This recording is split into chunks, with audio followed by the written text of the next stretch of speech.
আসসালামু আলাইকুম দর্শক, একটা ভয়াবহ ঘটনা আজকে আজমান আলমানামার ভিতরে দেখেন কিভাবে আগুন ধরছে।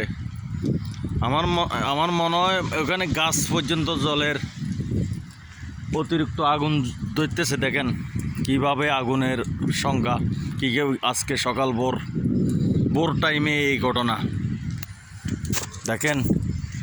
মানুষ হতাশ হয়ে গেছে, আল্লাহ জানে এখানে কি মানুষজন আছে, মানুষজন কোনো পরিচয় হয়ে যেতেছে। এখানে তো অনেক কারখানা ফ্যাক্টরি আছে। দেখেন আমাদের অপর পাশে এই ঘটনাটা হয়েছে যে আমাদের অপর পাশে দেখেন অনেক কারখানা ফ্যাক্টরি আছে। কিছুদিন আগে এখন যেখানে আগুন জ্বলছে, কিছুদিন আগে এখানে গ্যাসের বোতল বাস্ট হয়ে দুই একজন মানুষও মারা গেছে। পুলিশ আইয়ে হেলিকপ্টার দিয়ে তখন মেডিকেল নিচে বাঁচাইতে পারে না। এখন দেখেন এখন আবার এর অপর পাশে ঘটনা এটা হচ্ছে। দেখতে থাকেন কি আগুন জ্বলতেছে।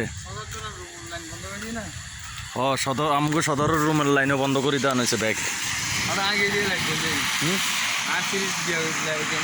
হল লাইন দিয়ে কেমন আবার ফিরিয়ে একটা পানি ঢুকছে আল্লাহ জানে।